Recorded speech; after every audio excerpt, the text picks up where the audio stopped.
That's a nice time. I'm gonna use that option. YouTube.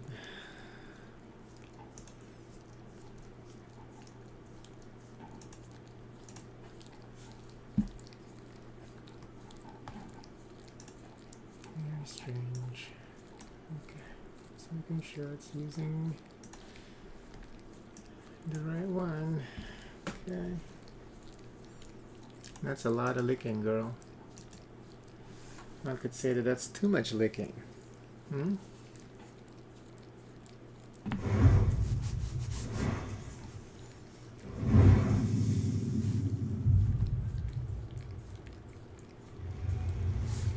Open ether circuit.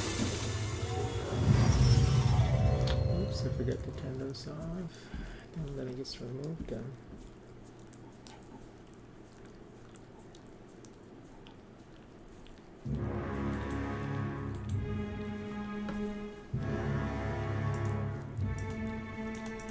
Oh no. I was just gonna say it wasn't working.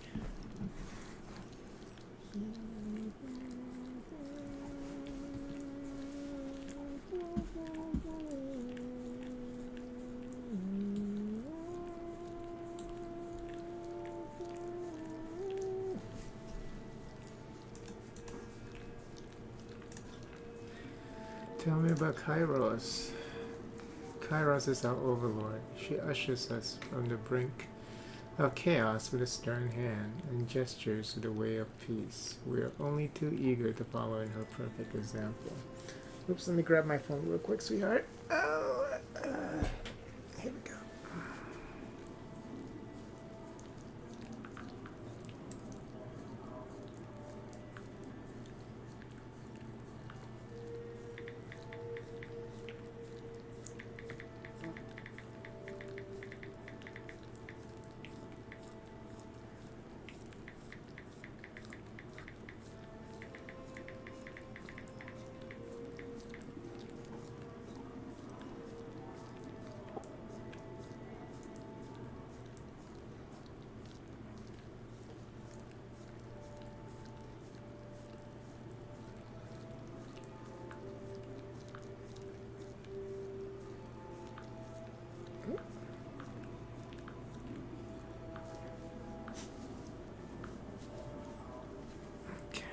Enough licking?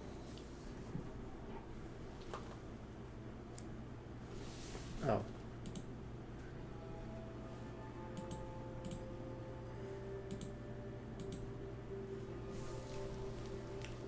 She ushers us from the brink of chaos with a stern hand and gestures to the way of peace. We are only too eager to follow in her perfect example. How old is Kairos? By our reckoning, her age upon Tyranny is magnificent. Her true span defies measurement by our limited construct of time. It would be a waste to spend a few pitiable years attempting to solve that riddle of existence. Think of Kairos not as subject to beginnings or endings. Kairos is, and Kairos will ever be. What is your relationship to Kairos? She is my master, and I, her dutiful pupil. In this respect, you and I are no different. I have the honor of Kairos' confidence. She trusts me to enact her law upon the boundless territory of her rule. I am only too grateful to serve. I am the voice of Kairos' will, the harbinger of her judgment, and the arm of her justice. Do you think Kairos' laws are fair? That is an irrelevant question. Kairos' law. It is the responsibility of fairness to conform to Kairos' definition of it. And anyone who believes otherwise is an agent of anarchy. Contemplate this as you deliver Kairos' peace to the frontier. If you fail to understand the importance of immutability of Kairos' law, then your work is but a perversion of justice. I couldn't help notice that you refer Kairos as a woman.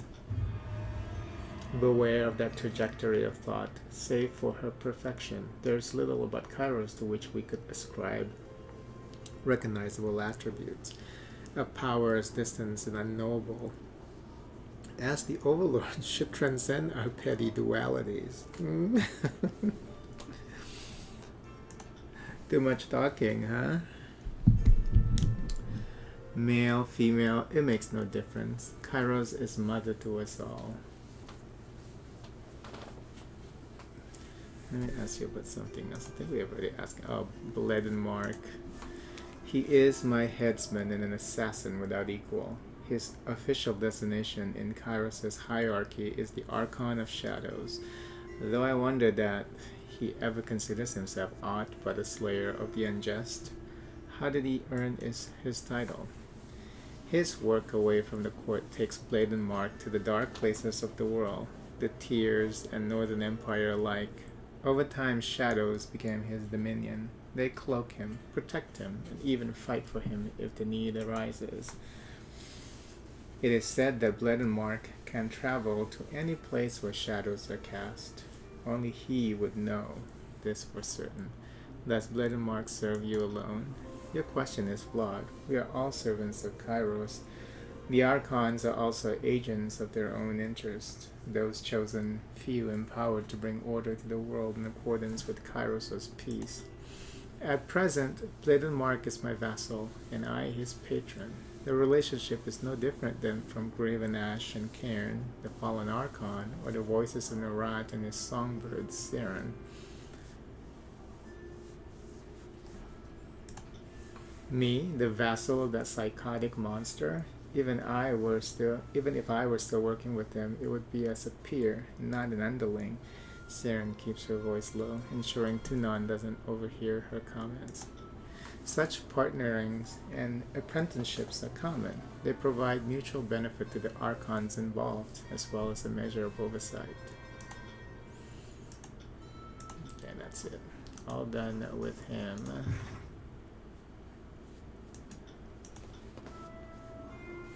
We're gonna go to the cacophony.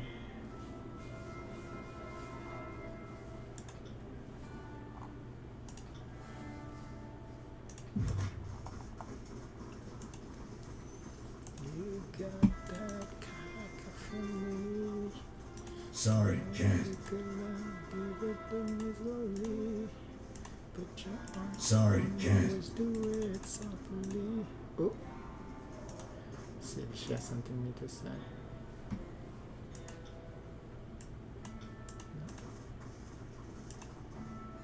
Uh-oh. Is it Blade and Mark? Oh, yes. Welcome back, kid. Amusing as it would have been to watch the edict dropped. I guess I'm glad you lived. Blade and Mark, Archon of Shadows, rouses from a faraway stare, turning to face you with a wry smile. Though he stands still, he seems to sift in and out of shadows that shroud him. Sided with the Scarlet Chorus, huh? You like secrets and trickery? You would think that he would appreciate that, because he's, Archon of Shadows or whatever. The Archon gives you a long stare, punctuated at the end with a short sneer.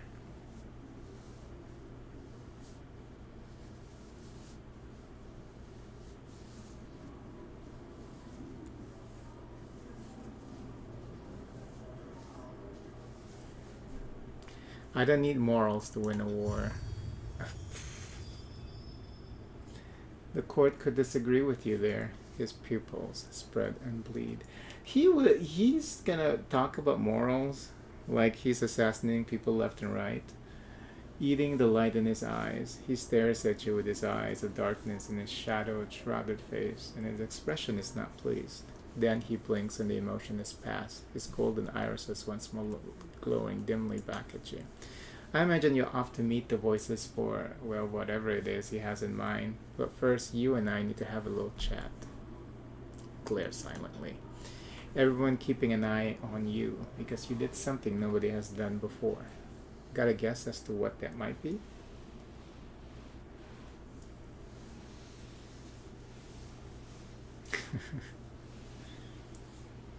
Am I the first person to take an evasive stance against your rhetorical questions? I'm so tempted to choose that. I like that, actually. Let's do that, because he's an ass.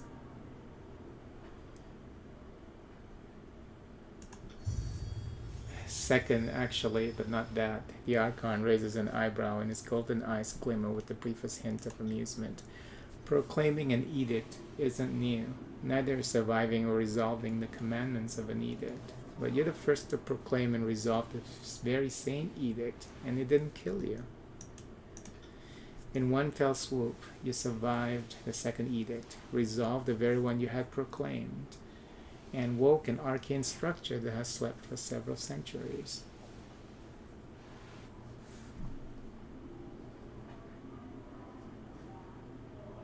Glare silently. I don't care what you do with the information, but you should know the danger you're in now that you've put yourself on the map.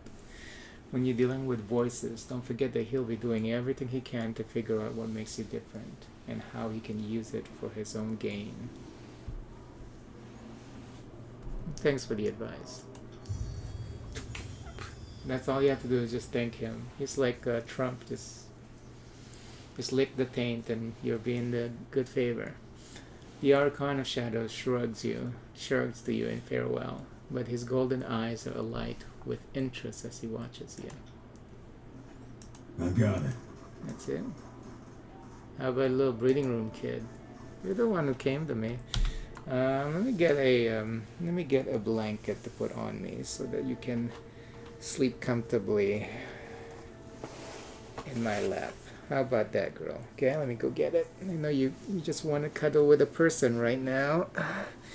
So let me go get something comfortable. You can put your ass on, okay? Just...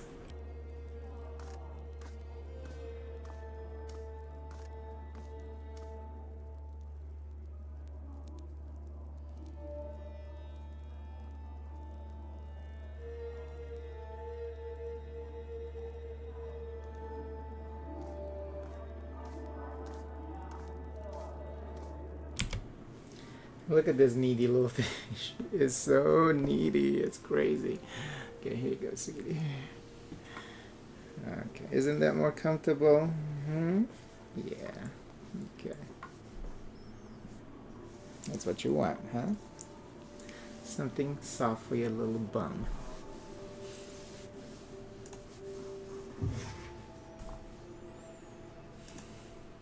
Oh, look at all the holes caused by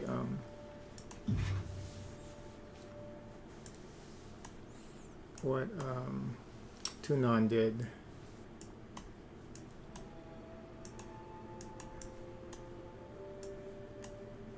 Oh, we don't have a choice but go to the cacophony. Okay.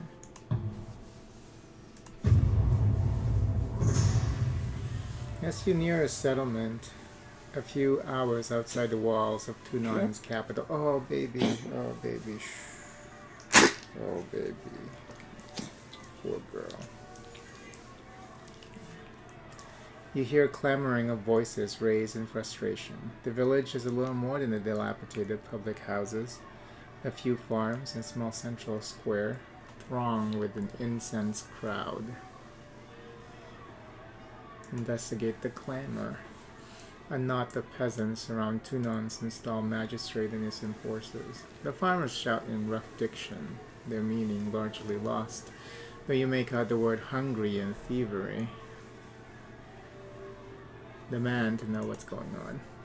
You stride to the center of the square, showing aside those who hinder your procession. With a resounding shout, you quiet the peasantry to a low, bristling hum. You turn on the magistrate and ask what is happening in this village. They've taken our food, shouts one of the farmers. That's what happened. Taken it for their endless war. How are we supposed to feed our children ourselves? You silence the farmer with a curt glare as the magistrate confirms the complaint. Raising her hand for silence, you wait among the peasants. Perhaps seeing you as a possible source of salvation, perhaps merely terrified of your station, the riotous farmers fall more or less silent and await your questions.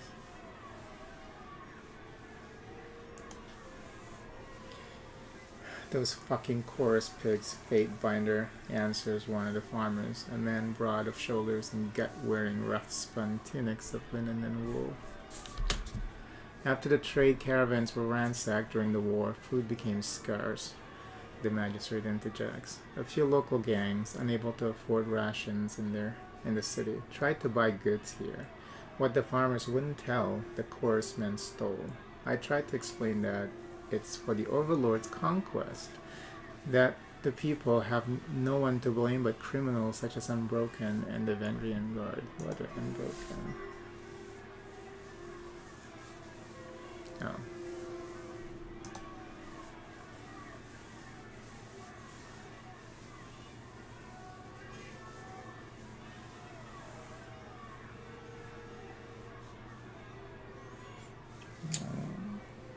Baby love, you just wanna put your head down there. It's gotta be on top of my arm. You a needy. As for the questions for the chorus raiders, they've arrived shortly after you aided them in Vendrian's well. I know not what brought them here. Ask why the farmers are not in their fields.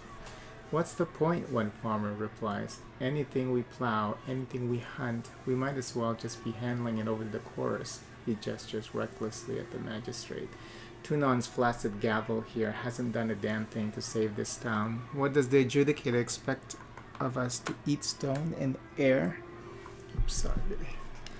The gangs have flocked through here for years, another farmer objects. They're like chrysalis alighting to clear the fields and then on their way again.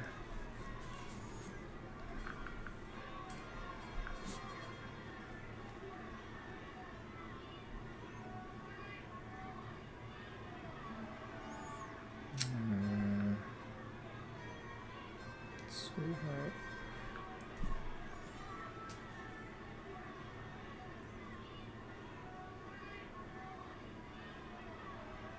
Do not support the war effort.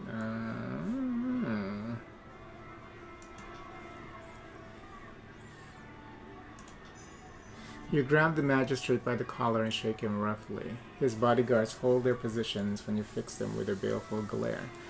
You let your people starve, you ask, contempt thick on your voice. That wasn't what the adjudicator had in mind when he appointed you. Blood drains from the man's round cheeks as he stammers the response. Of course, not Binder. But if food doesn't exist, not that the fields lie fallow, and when it does, it's taken. That doesn't leave. It's not like I'm taking it. I go hungry as well.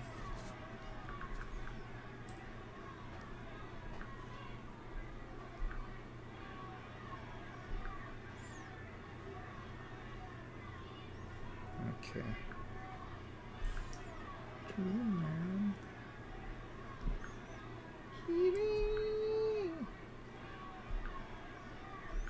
Sweet.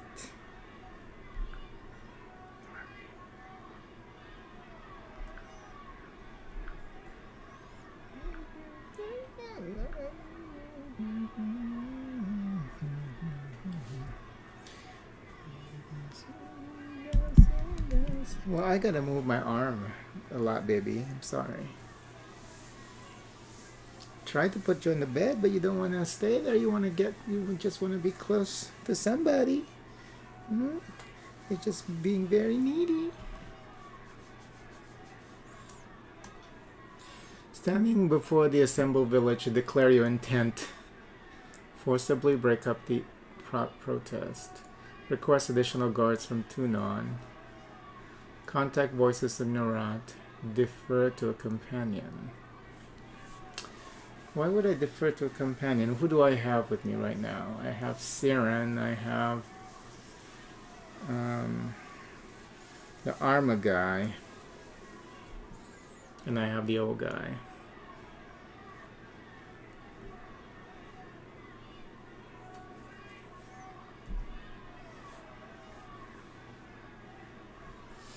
What's the point of requesting additional guards from Tunon? These options, they're not very good. You look to your companion, considering whose help you want. Oh, I guess that would help. If you insist, Fatebinder, the Archon of Song hums quietly at first, drawing the attention of all present. As she purses her lips, the gemstone in her headdress catches the light of the sun. Her voice rises, seemingly filling the air from every direction, somehow sustaining multiple notes at the same time. She unclasps her hands, gently raising them, then lowering them, and those gathered nod, eyes following the subtle movement of her fingers, narrowed eyes calm, clenched fists open, and anger seeps from tense shoulders, features flaccid, and the villagers disperse towards their individual homestead.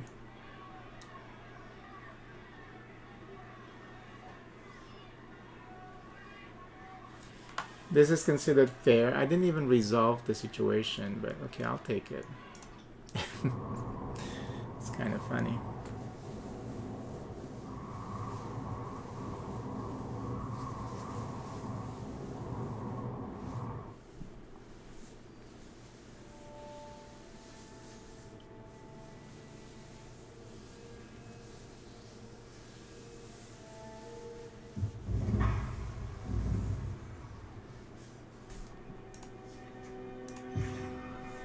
Dear Chadius Maximus. Oh, and Fatebinder Myotis. Okay.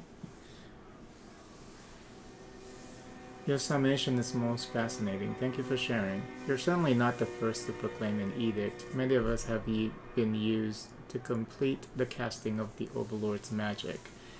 And you aren't the first to break an edict. Break an an edict, though that list of names is a smaller, more exclusive list. What's curious, though, living in recorded memory makes no mention of someone who proclaimed and shattered the same edict. In that regard, you're an anomaly. The bad news is the Archons know this and will be suspicious of this distinction. Along with this parchment, I've included the contact information on the Honorable Fatebinder Myotis, an old peer of mine, and perhaps the most knowledgeable in the court on matters not taught to us by Tunon. Treat her with respect, and she will not betray your confidence. Best of luck, Chadius Maximus. I think things are about to get even stranger for you. Fatebinder Ragorous.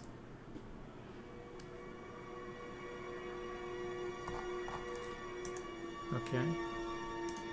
There's another one, right? Yeah. Quill in hand, you loom over a blank sheet of parchment. You have binder Nephite Myotis contact information in hand and contemplate your operating words.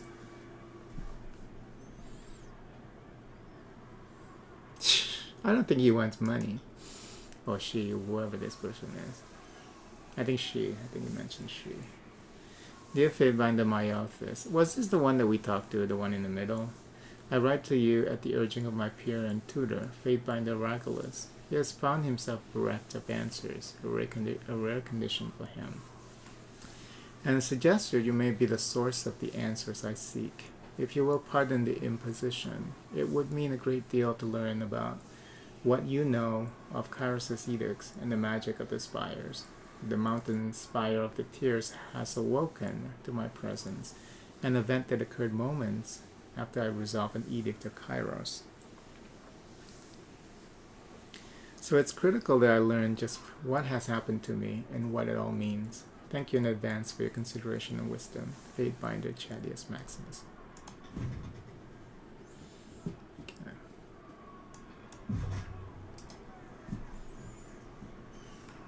Baby, I need to use the tab key. The head is resting on my forearm. Welcome to Cacophony, Fatebinder. Nera's said to be expecting you. Where can I find the voices of Nera? What can you tell me about the Cacophony? It's the main stronghold, the Scarlet Chorus and the Tears. All chorus groups have some of their people here. Horde, Scarlet Furies, Blood Chanters, Bloodhound, even the Beastmen. Everybody got their own section of the camp. Better that way, keeps the brawling to a minimum. We got a merchant here if you need to buy anything. There's also the quartermaster, but Nerat's gotta give him the say-so before you are allowed to get your hands on chorus goods. Where can I find the voices of Nerat? Northeast corner of the camp, near the only real building left. If he's not on his throne, he's wandering not too far from it. Sorry, baby, I gotta use. Did they put like disfavored on the spike there? It's funny.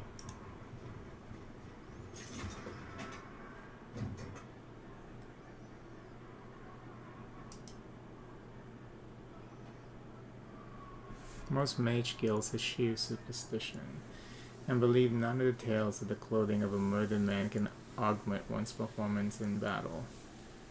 But chanters considered exiles and accepted magical norms are less incriminating.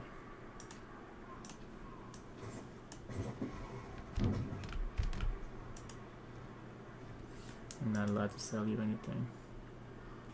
Lyric. Welcome, Fatebinder. Can I interest you in some wares?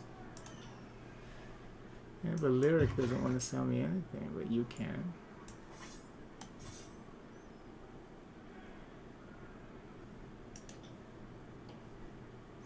See, this is misleading because I think whetstones, like bronze ingot, all of these you actually need for the spire.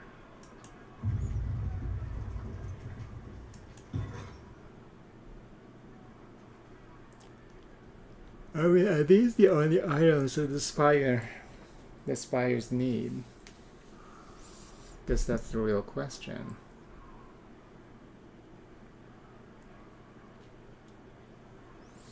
Because if that's the case, I can sell everything that I have in my inventory, but I'm not too sure right now.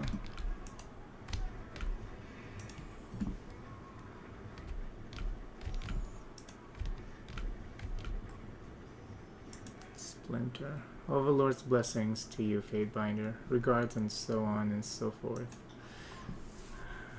Mightn't be something I can help you with for the right price. What kind of price? The usual, I help you, you help me, nothing too steep. Such as, say I were to give you information and you're acting on that information, then benefited me in some such way or another. Would be shallow price for a nice payout, if you get what I mean. What were you up to during the war? Trying to stay alive mostly. Heard any rumors lately? Any news of interest going around Cacophony? Nothing new, only the usual happenstances. So-and-so killing so-and-so in their sleep and absorbing their gang. Leaders from throughout the tiers entering whose tent and never stepping out again. The voices doesn't even leave a body. How do you think he does that? No, on second thought, I surely don't want to know. He licks his tongue over his teeth, scratches his cheek. And you did not hear so much as a whisper from me. But I heard some of his victims end up on spikes, no? Sometimes something shows up on spikes nearest to Voice's tent, sure. But whatever it is, you can't exactly call it a body anymore, get me? Yeah, I wouldn't go so far as to say husk, because that would be an overly dramatic, but they certainly don't look quite right. I'm looking to shed a little blood, make a few rings. Where can you point me? I might have heard when regarding a squad of disfavored they're giving the Bronze Brotherhood a go of it near Lithian's crossing. Could be some rings in it for you. There's certainly some fingers to be had. You want me to bring back some disfavored fingers? I want every finger from every hand, preferably taken before you kill the poor muckers, eh? Do it and I'll pay you 10 rings each. Don't ask me where I'm getting the rings, and I'll make it 15. Have a story behind your name, Splinter? Well, I woke up with a sharp pain shooting up my backside one night, and you sure you want to hear this? Oh no. Yes, please do continue. I guess it was a piece of a chair, at least as long as my forearm. My mate, Abscess, had whittled up for weeks and stabbed it in my spine. Only it didn't kill me though, it just give me this damn limp. He rubs the spot on his lower back toward the right side, wincing either from the pressure or the memory. I wouldn't say it was a shoddy weapon. It ended her good and dead when I stuck it in the throat.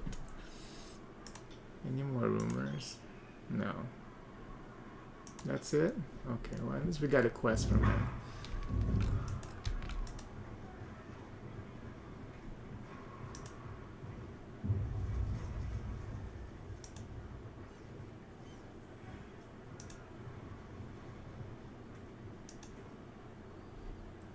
Wrath Rot. Just what we need, a fate binder of the courts. Look, I understand my rank, but I can't just bite my tongue when the boss man Dirge thinks to get away with a crime of such proportions without bribing me first. He grins maniacally, staring daggers at his gang boss even as he speaks to you. Frig you, Rathrot. Dirge shakes his head, murder written in his ear, as if you'd settle for a rent rump and a fistful of rings. Admit it, the price you want my head so you can stand atop a little crew. What crime is being charged? A capital one fate binder, and I saw it with my own eyes. 3 nights back, Bossman snuck into and out of the old walls running Wisdom Rise. You shit-faced, Dirge barks at his subordinate. Think you can steal the throne when you're breaking around my blade in your chest? Or maybe your crafty fork tongue I should carve out first. He crosses his arms over his chest, shimmering with indignation, but as he scowls, a hint of worry flickers across his brow. He licks his lips before entreating you to dismiss the complaint against him. Like I'd be dumb enough to risk my entrails, scurrying about some fusty ruins. Think I don't know why they're forbidden? Scouring the old walls is just asking it to incite Kairos' wrath, and I've got no death wish either from the Bane within, nor Kairos above, nor a fate binder of Tunon before me.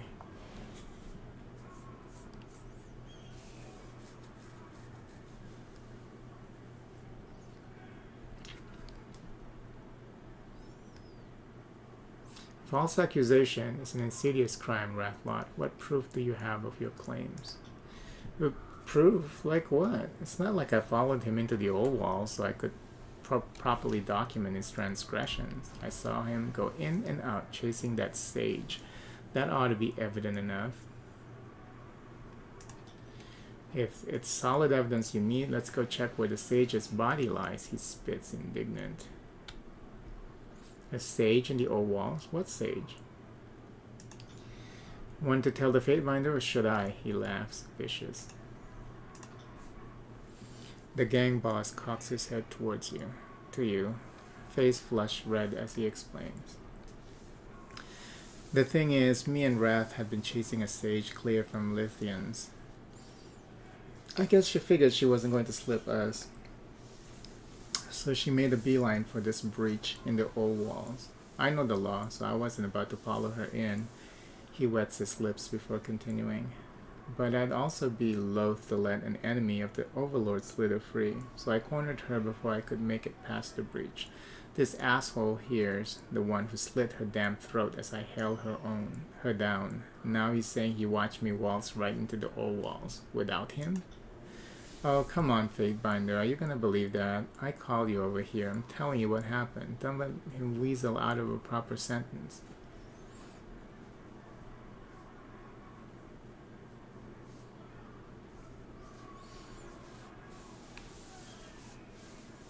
Why are you so eager for me to sentence Dirge, Ratrot? Eager? The Horde member rubs at the back of his neck. Ill at ease. I mean, I'm just thinking, an account of Dirge being a true criminal under Kairos' laws. He really isn't fit to lead his gang no more. But somebody like me ought to be running things. You see, Fatebinder, all he has is his scheming and lies. He knows he'll lose if he challenges me outright, so he thought he'd accuse me of a crime even the voices couldn't dismiss. He stares icily at Rathrot. The penalty of false accusation is death by impalement. There's no such thing.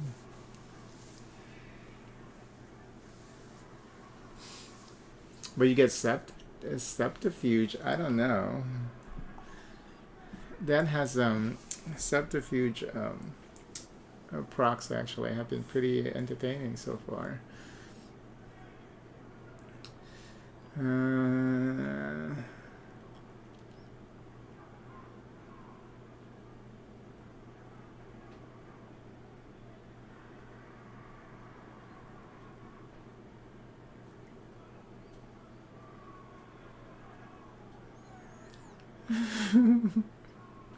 I'm really tempted about the death by impalement. Let's do it.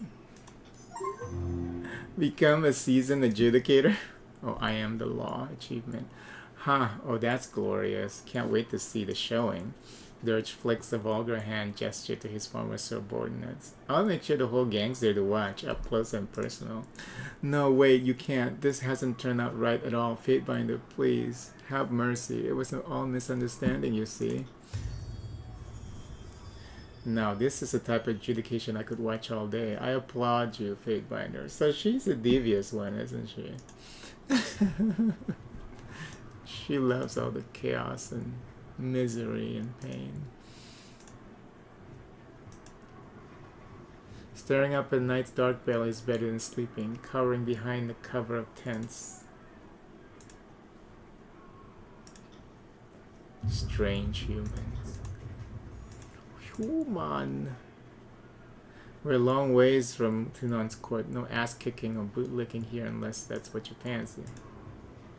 Careful where you step, Fatebinder. It's a long ways down. Why are they threatening a Fatebinder? It's just... these guys are stupid.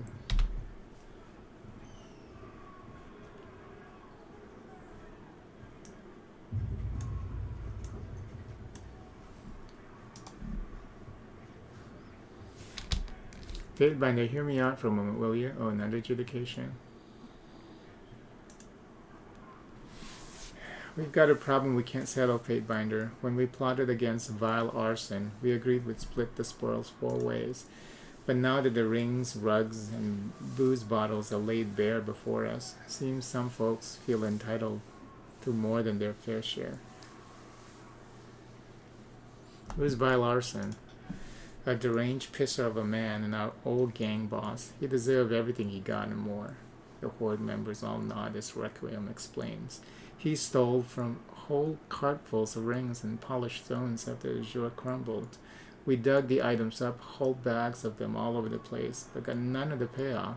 Plus, he used to beat Calamity Jane and gnashing nails for fun.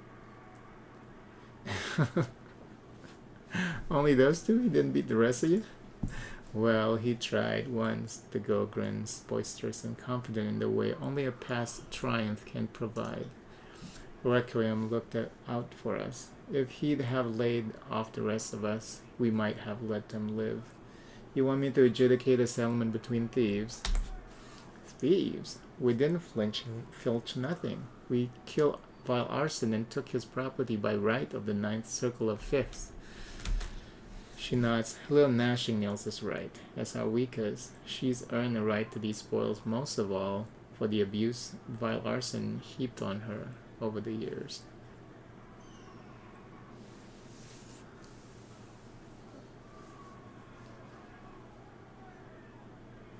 That's a pretty loose interpretation of your Archon's laws. The strong lead, the weak serve doesn't give you permission to freely murder others. Yeah, it does, actually.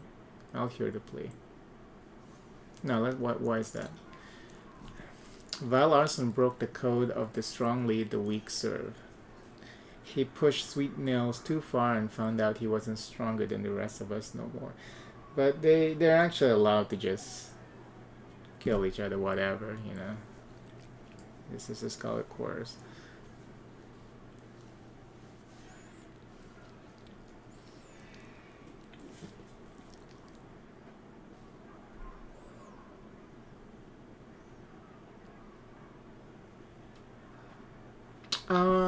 Yeah, I don't think they can just murder anyone. I think that's more, yeah, let's try this. Sure it does. The code protects the weak, but also gives the strong a right to succession through the ranks. The voices himself will tell you we've done nothing wrong. Yeah. I'll hear your plea. The choir woman nods. I certainly am. I'd like to settle this and put it behind us. What of the rest of you? I'm also interested in this Fatebinder's ruling. Let an outsider weigh in. Surely, then you'd see the greater weight of my contributions. One of the more timid horde members ducked her head, scratching through the back of her hair. Are you sure? I heard bad things about inviting the court's judgment. Once a Fatebinder gets involved... Oh, girl! Oh, God. So needy, love. Oh. I can't hold you like this all day long, baby. I need one of those baby hammock or something. Um, she glances to Requiem and Chaos, reading the clues before she relents. Okay, I guess I'll go along with it. The last one shrugs. Doesn't matter to me. I already decided to give up my share. I just want the bastard dead.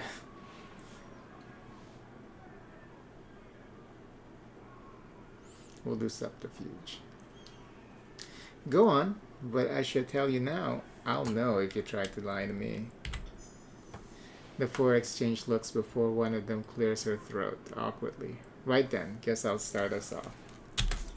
She cracks her neck and squares her back, eager to relay her part and be done with it. We all got tired of being cut on and watching him torture Nils, so when Requiem suggested the plan, I was eager to lure him into a trap. She glances around and speaks a little softer as she continues. I had to use my finest hooch. I brewed it in a bronze boot I found on the battlefield. But after a couple of hours, I had him nice and relaxed, stripped him of his armor, and distracted him after that. That's when I snuck out under the straw bedding. She runs a hand over the bloody markings on his skin, long, dried, but worn out of pride. Arson never did anything, eat, sleep, or shit without a weapon, but we'd hobble him enough that I was able to hack him to ribbons. Eventually he started crawling for the flap of the tent, where Requiem has stationed me. He crosses his arms over his chest, and standing broad and tall, I slit Arson's throat to end it, dismembered his body, and spent the night scattering his bits between the fighting pits, 2 latrines, and a salivating beastman. It was bloody and long work, but it was damn worth it. The last gang member flushes and shyly turns her face away from his scrutinizing gaze. I just stood watch a few tents down. I'm sure someone heard the scream, so no one came running, so it worked out fine. You each seem equally satisfied with the outcome of the events. Why are you fighting over the goods then? The Horde member rubs her chin as if wondering herself. Finally, she offers a carefree grin. Guess it's just in our nature. We don't take what we can, and when we can't get it, then how are we ever gonna get ahead? Who will lead you in vile Arson's absence? Without a moment's hesitation, the quiet girl speaks up, sounding more sure than she has the entire exchange. Requiem, she saved us. Requiem. He nods brusquely. I'd follow these girls in the screaming jaws of death if they asked me to. I don't care which one's leading us when we get there. I've made my decision. Come on, Fatebinder, the weight's killing me. What's your call? She cracks her back, restless.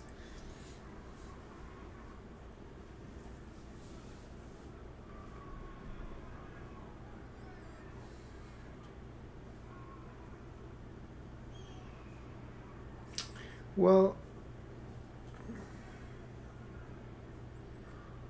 Calamity Jen says she doesn't want any.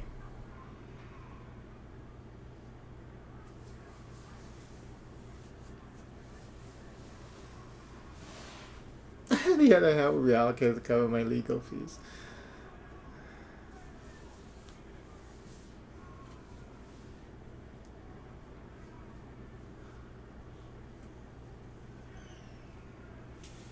Yeah, I don't think they worry too much about evidence in this culture of the Scarlet.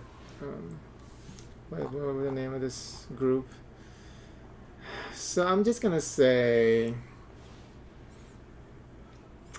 it shouldn't be. I mean, Gnashing Nails should have stood up to the abuse. You know, I'll say just split evenly. She laughs, face tinging a pleasant shade of pink under the splotches of her bloody war paint. After all that build-up, well, it ought to be fine, yeah? We didn't kill Arson for his damn rings. Even the Fatebinder thinks we should set it behind us so we can move on. Alright, I suppose I've got no complaint. He shrugs, but when he sighs, it sounded filled with longing for the fortune lost. A fair ruling for the chorus? That just doesn't seem right. At least have them punished for wasting your time. She's funny. I like Tyranny. She's very funny. Enemies of Scarlet Quarters who have yet earned a spike are left to hang from the cliff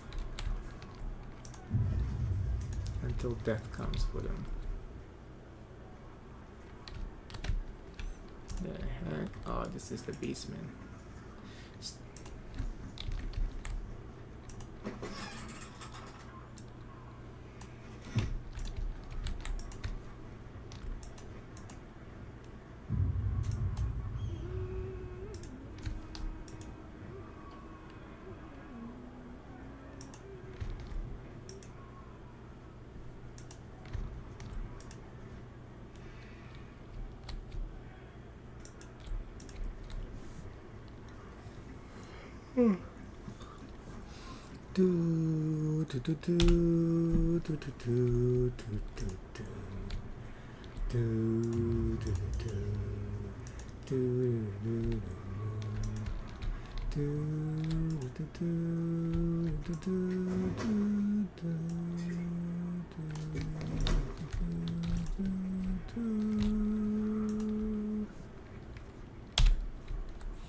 Oh, a complex locking mechanism on the rear of this ornate helm keeps it fastened to Siren's head. When the Archon of Song raises her voice, the gem at the brow flashes with crimson light. As if in warning, no matter how much you puzzle it out, you can't fathom how this gear was assembled or fastened in the first place, much less how to remove it.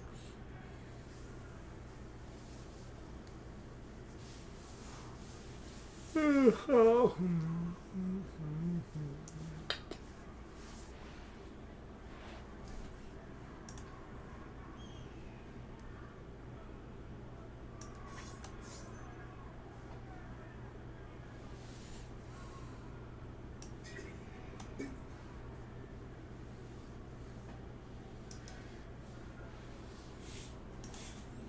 What is resolve?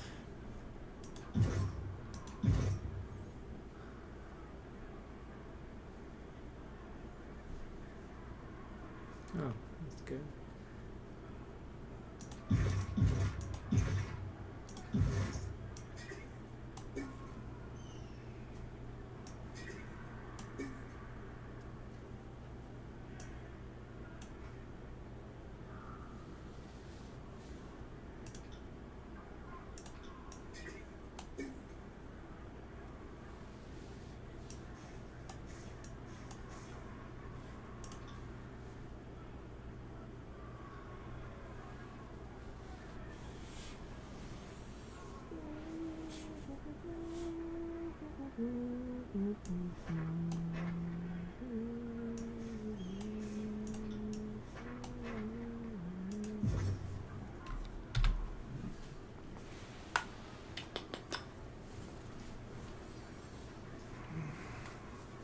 Sweetheart, you're very light, but you know,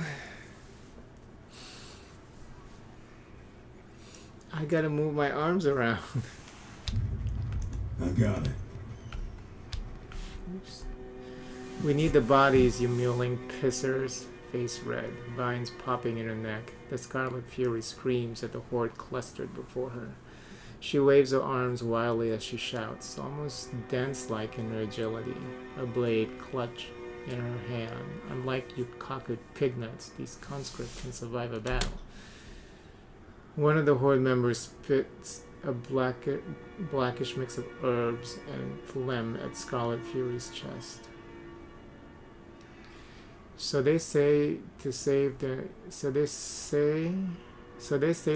necks. For what good's the worth of oathbrokers and cowards? Fear is nearly faster than naked eye can follow. She slashes a return strike. A splotch of red blooms across the offending spitter's chest, a match of a fresh sputum stain.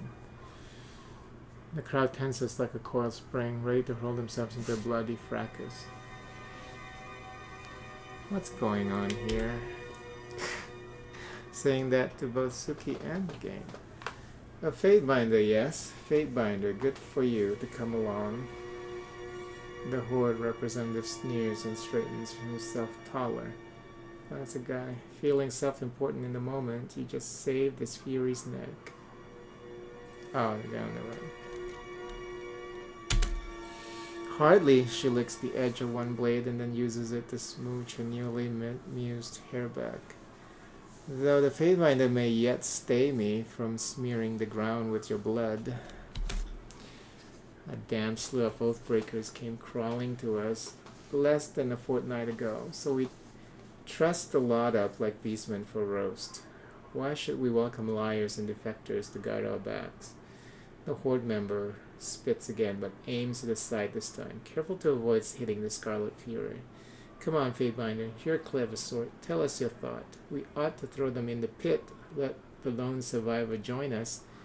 It's the way of the chorus, right, boss?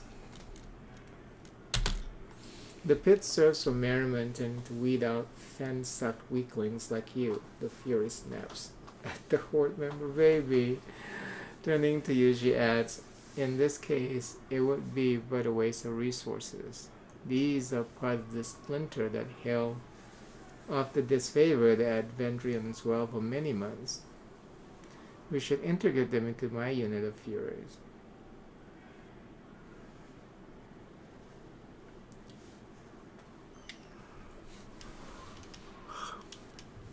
I'll hear you and then settle this matter as a Fatebinder. The Scarlet Fury cocks another agreement. I'll be sated just to have the squabbling done with.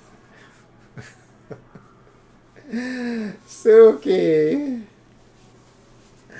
Dear Lord. You are spoiled rotten.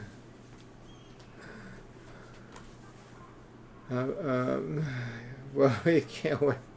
You think I'm gonna hold you like this for the next hour? We can't win a war with only fishneck slatterns and a sea of blood. We need skill fighters to wield our blades. We might be made of tearsmen, but we're loyal to Kairos. The chorus ain't an open cattle call to any turncoat who's got sharpened weapon and a decent pair of boots. He licks a sooty thumb in thought. Toss them in the pit, boss, and I'll donate a share of the proceeds with you.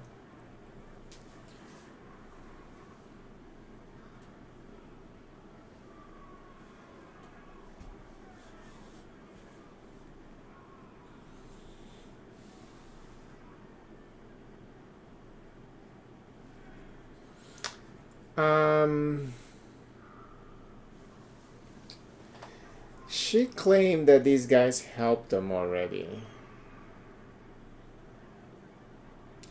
I see both points, so I'm not sure about this one.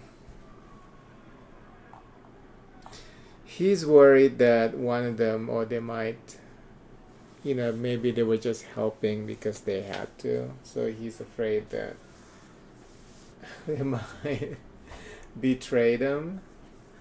Both concerns are valid here, in this case.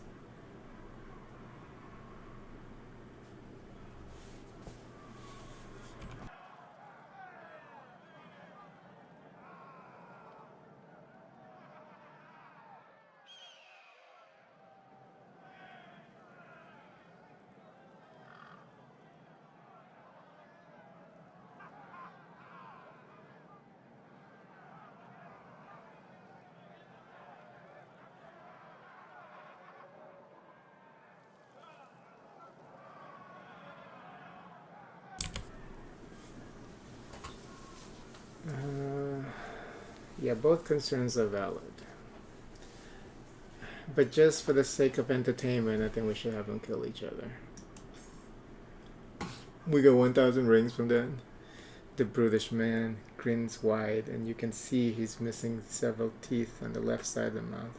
Thought you might agree to see it our way, boss. Tradition's fine thing after all, keeps society moving. No, tradition doesn't keep the society moving. The strong lead, the weak collect worms. Your choice of arbitration is certainly in keeping with the course principles.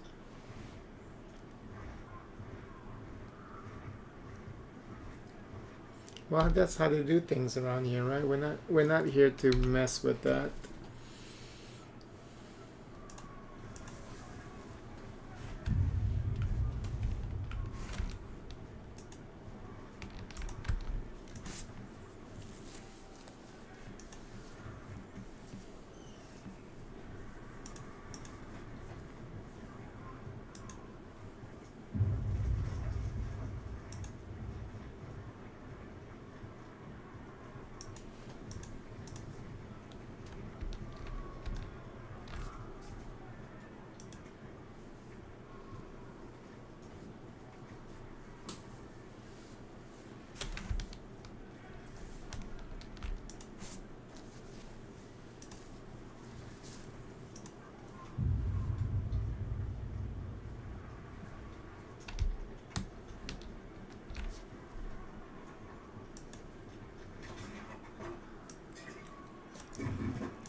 You see what I see?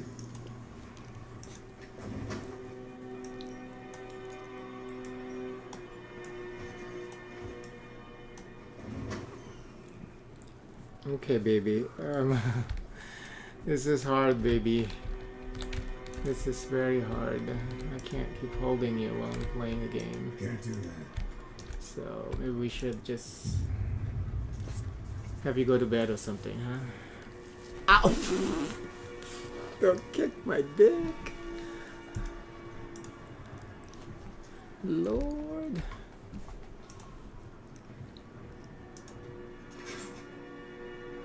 Ooh, finale. Finale. Finally.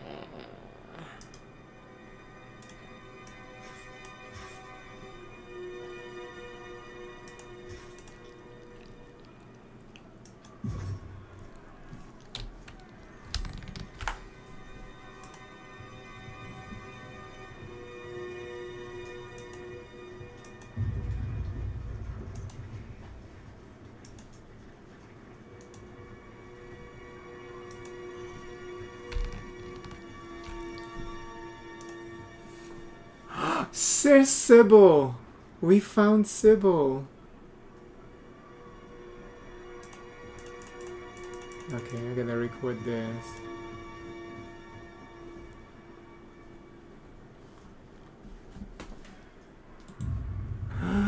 We found Sybil. Sybil from early in the game. Okay, let's read this. Sybil, the lady we fought in that one town at the beginning of the game. Oh, did you just fart, girl? Oh, god damn.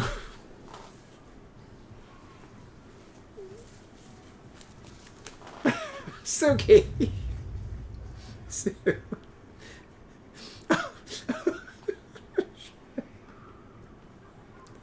Suki, that's not cool.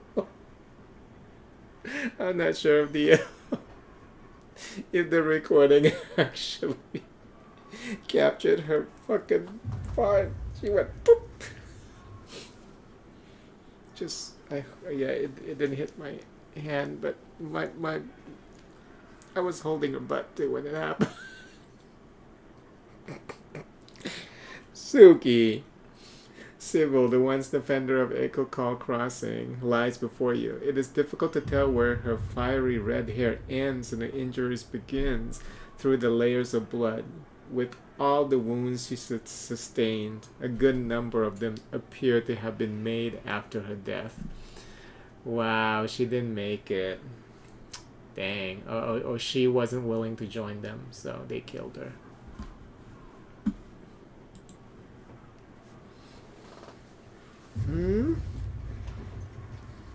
Yeah, we gotta check your butt now. Make sure there's no stain. Alright, well, let me end the stream now, baby. And take care of you. Let's take care of you. Why don't you go to bed or something? I can't play anything with you just wanting to cuddle, you know? Baby? Can't do anything with just wanting to cuddle with you.